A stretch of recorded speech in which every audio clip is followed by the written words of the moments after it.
Our first TED Talk this morning is a leader from our very own HR organization. He is and does hail from the HRLP program, but he sees opportunity and possibility where other people see nothing.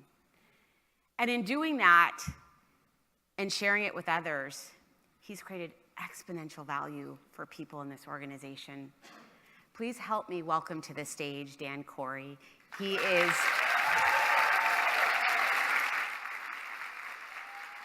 come on up, Dan. He lives in Portugal with his 3 amazing children and his wife, and he is going to rock your world. Dan? Thanks, Sherry. Thank you.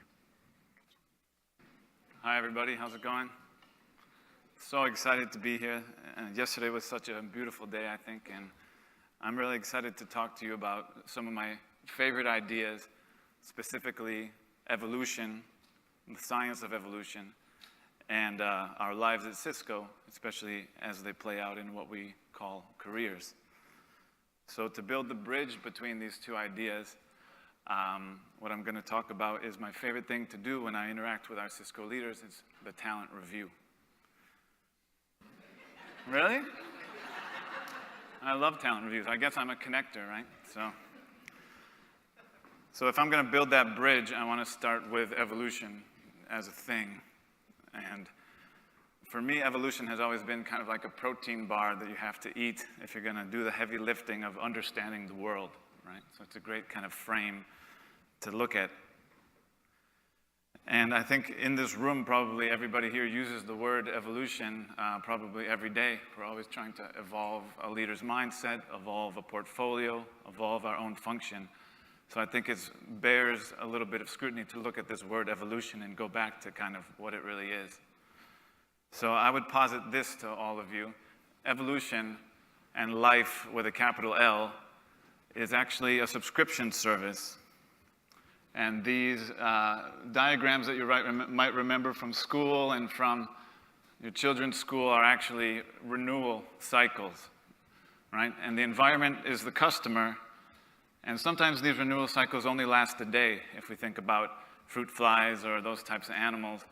And it's really important to think about these cycles because you can't understand evolution if you don't understand time, right? You need to be able to think in millions of years and millions of cycles within those years to understand how evolution can work.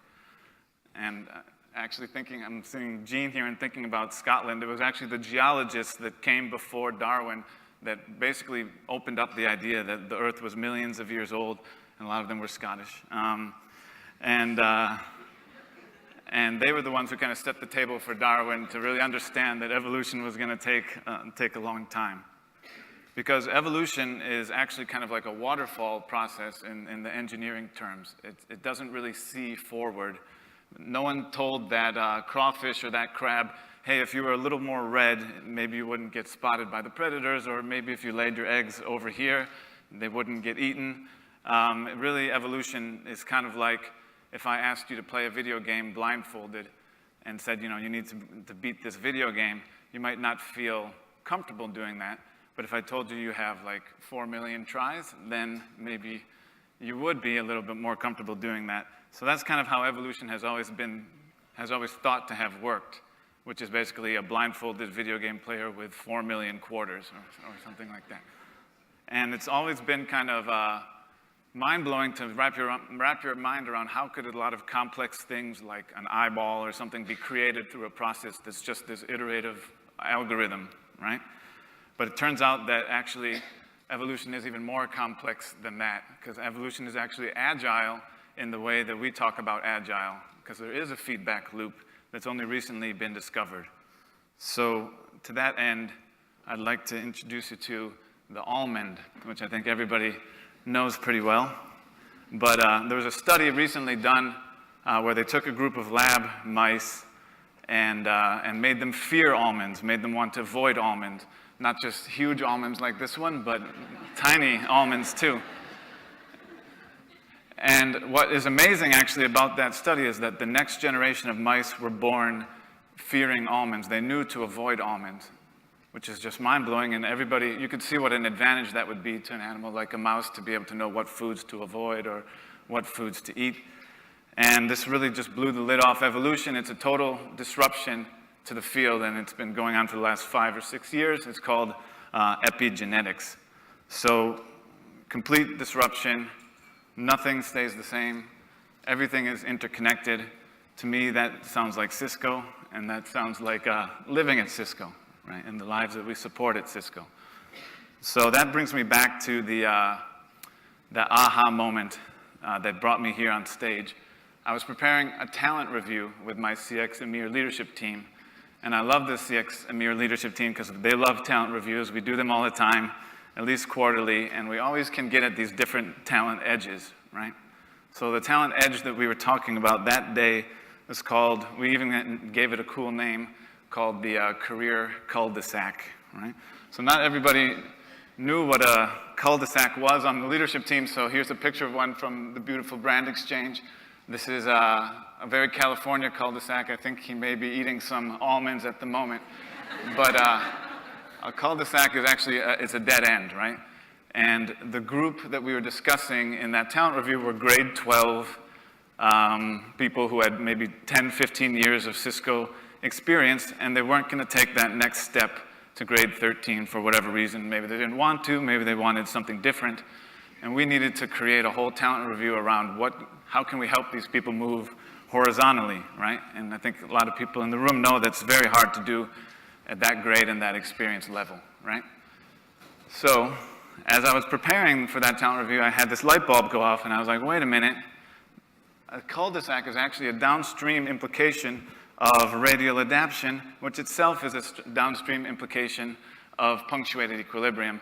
I think you might have to be reading a book on octopuses right now to have followed that line. So let me unpack that a little bit. So punctuated equilibrium, that's easy. That's when the asteroid comes down, it hits the Earth in the Yucatan Peninsula, and ends the equilibrium of the dinosaurs. And it opened up a green field for mammals, right? So it's a real greenfield opportunity, right? Now, radial adaptation is what happens into that green field. So here's a picture of what the mammals did with that opportunity. And what I would like to call attention to is the bottom of the graph. That's time, so time flows upward on this graph. So if you look at the bottom there, look how quickly everybody fans out and gets into their swim lanes. And the rabbits separate themselves from the rhinos and the raccoons, and any animal that starts with R, you could add to that list. So that's what I said to the team in the talent review. I said, you know, this is what we're seeing happen with our careers at Cisco. There's more movement in the single-digit grades, but you know, once people get into a certain level of experience, they're kind of locked into their swim lane, and then they're maybe moving a little bit, you know, into different niches, but they're really set their path in a lot of ways, right? So I think this is, in some ways, the natural state, right? And as a graduate of the HRLP rotation program, I think we do something similar. We use our rotations. We come in kind of early on, and we use our rotations to move, but even kind of our own advice to ourselves is with your third rotation, you can start finding your path, right? Use that as your kind of trajectory into where you think you want to be, right? So, again, I think this is just the way things tend to go, right? And I think it's also aligned with our strengths-based philosophy in the sense that we help people discover, are you a rabbit, are you a rhino? And then you just should be, you know, be the best rhino you can be the best rabbit you can be. Don't try to be all animals to all people or all animals to all animals or however that goes. So, you know, when I look at things, this is the natural state, and even though there is this kind of tendency towards speciation, towards specialization, there is a moment when it's good to be a generalist. And that's when you're at the foot of this graph, at the foot of the green field. Maybe there's an apocalypse behind you, but we won't go too far into that. But, so with no further ado, I'd like to introduce you to the generalist. So, a pigeon is, you know, indeed a generalist, but the metaphor I want to make is that this is actually an early in career, recent college grad. Hopefully college wasn't the apocalypse, but there's the green field is in front of you of your career. You got your whole life in front of you, as they say, right? Generalists, much like a pigeon, they're willing to live on pizza. They're willing to cram themselves in small urban areas. But what's the reason? And it's because they're looking for a chance to radiate. I was talking to Kelly at breakfast this morning, and she was saying, it used to be that I wanted the exact job. Now people are looking for, job A or job B. I don't really care what those two jobs do. I just want the one that opens the doors, that develops me, that brings me into the right opportunities, right? So I think at Cisco and HR, sometimes we beat ourselves up a little bit about talent movement. We say, oh, it's not in our DNA. Other companies do this better. I wish we could get on this. But what I'd say is that we've kind of just let it play out in its natural state, which is mainly, like the previous slide, mainly vertical movement and a little bit of horizontal. But when the horizontal does happen, especially when a senior leader makes a big move into a new space, I met Irving this morning, people like that, we're really excited and we want more of that, and we bring people on stage and we say, how did that happen, right? So with that in mind, I'd like to introduce you to another little creature. 20 million years ago, the swamps of Pakistan, this guy had a career plan. He wanted to get into the field that you could call the underwater surprise field. Crocodiles very famously inhabit it today. When they're hiding underwater, they wait for a little animal to come by for a drink, and they jump out. So that was his career aspiration. And there were probably there's a lot of competition for that as well. But there's one thing in this guy that you can't see from the outside, an advantage that he had, and it's solid ear bones. So most mammals have hollow ear bones, but his ear bones are solid, and it's kind of random. But once he got in the water, it actually made a big difference, because in the swamps, your eyes don't help you very much. It's, swampy water. But ears can help. So he had an advantage in terms of hearing better than any of the other mammals that he was competing with. And this allowed him to turn into a veritable Steve Jobs of the 20 million years ago Pakistan, and ended up launching one of the most appreciated, beautiful, and successful product lines of mammal, also known as the whales. So all of the whales, from dolphins to blue whales, everybody comes from this guy. So that's a lot of innovation. Roxanne, yeah, that's amazing, right? So that's a lot of innovation from one set of ear bones, right? And the technical term for those ear bones, we call them spandrels, right? So a spandrel is a thing that might not be that much useful or not very useful in the current animal, but that's really could open up this big door to a new opportunity, right? Now, if you think about the, I guess it's called paleozoology, that had to go into tracing this backwards, starting with the whales and finding this fossil from 20 million years ago, that's kind of an amazing amount of science just to find a spandrel with hindsight, right? And hindsight is famously 20/20, right? So my question to this group is, what is the HR science that we need to practice to find a spandrel in somebody today and develop it forward, right? I think that's not an easy thing to do. I think that TeamSpace is actually a great first tool, because what is TeamSpace but a subscription service to your people? And it gives you 52 revs a week, 52 evolutionary cycles to kind of have a chance for a leader to find that spandrel, or to find that spandrel in that relationship and help to bring it out. But I think at the same time, you're still going to have these grade 12 rhinos raging around in their cul-de-sacs like bulls in china shops, and wanting to apply it to wrecks that were built for rabbits, and it's still always going to be a challenge, not just a too many metaphor challenge. So, in case it seems a little too daunting, I wanted to share one more spandrel, my favorite spandrel of all. It's the human spandrel. It's this, actually. So it's actually really rare in the animal kingdom to be able to do that motion. Horses can't do that, dogs can't do that, frogs can't do that. Nobody can really do that. Anybody know why humans can do that? No one spoil my answer. The answer is trees, right? So it's been a long time since we lived in trees, so I want you to kind of close your eyes and picture what it's like, with your belly against the trunk of the tree and looking up at all those branches. So a tree is kind of like that animal graph that I showed before. It's radiating out and wanting to get a leaf into every niche and get all the light that it can.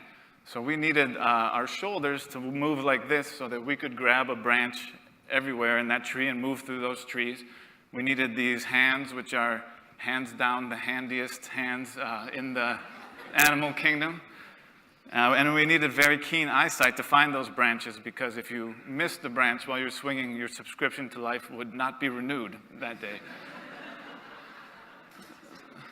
So what we did with this body, the trees gave us this body, but what we did with it is even more amazing, because this is another kind of classic evolutionary moment.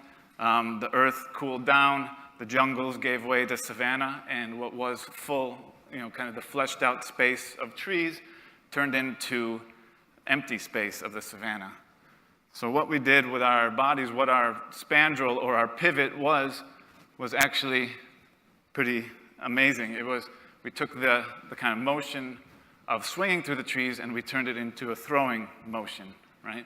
We took these hands that were meant to grasp the branches, and we were grasping stones or grasping spheres, and we were throwing things across empty space for the first time ever on Earth. And I think the first time that happened, all the other animals on the savannah probably stood there and looked at us like, what the heck just happened? Like, that's not fair. You can do that. You can kill this huge animal from far away, without even revealing the fact that you're not the biggest, the strongest, or the fastest, right? So for me, that's just an amazing innovation. It shows the human possibility, and I think, it's something that we should be inspired by, to the point that the next time we see this intersection and contemplate this intersection and this transition, hopefully, like me, you'll think about the previous transition, where the trees gave us the tools that we needed to be who we are today. So I want to bring it into the present. Anytime science looks at something under the microscope, it's more complex, more interconnected, more disrupted than they could have imagined. And this is kind of a human scientific attempt to get into this practice. This is called CRISPR. You may have read about this. It's really editing genomes in real time, right? So my point to you is that this is high science. This is high investment, high risk, high reward. And I think if we want to, change our DNA around movement, we have to have that mentality that this is high investment, high risk, and high reward. And that if we let things kind of play in the state of nature, most people will sink rather than swim, because we're asking them to really do something big. And I think the other thing that we can do is create this environment that I feel in this room, create it across Cisco, so that if I have a spandrel inside me, I can get it out of me, and there's a chance to develop that, and I can bring it out into the light. And just looking out here and seeing all these faces, all this support, it makes me just be so thankful. And I know so many other people like me that have received this kind of support, to the point where we've got the self-confidence enough to bring a slide with a pigeon eating a piece of pizza into a senior leadership team meeting in a mirror. And so when I did do that, and I finished my 5-minute kind of introduction to that talent review, there was a little bit of a silence. I was sitting in a TP room in Lisbon. They were all in Bedfont or Brussels or something like that. And I was a little conscious of the risk that I'd taken. And then the senior leader said, in a very deadpan British way, "I feel like my brain just got bigger." So that felt good, that felt great. And that there was a butterfly slide, butterfly image on the first slide, and we actually used that butterfly image. We kept it up for the rest of the talent review, and we talked about, but if an orange butterfly can become a yellow butterfly, and all those things. So really great conversation. And I'm not here to kind of necessarily recommend a level of investment. I'm just here to say I think it is an investment. And my goal today has just been to make everybody's brain a little bit bigger as we go off and tackle this challenge. Thanks very much.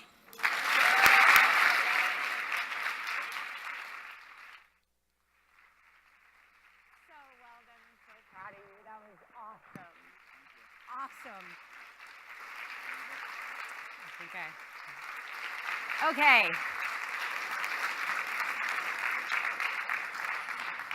Dan, that was the perfect example of what happens, not only where you see opportunity and possibility where other people see nothing, but when you're willing to push beyond the predictable to get to extraordinary.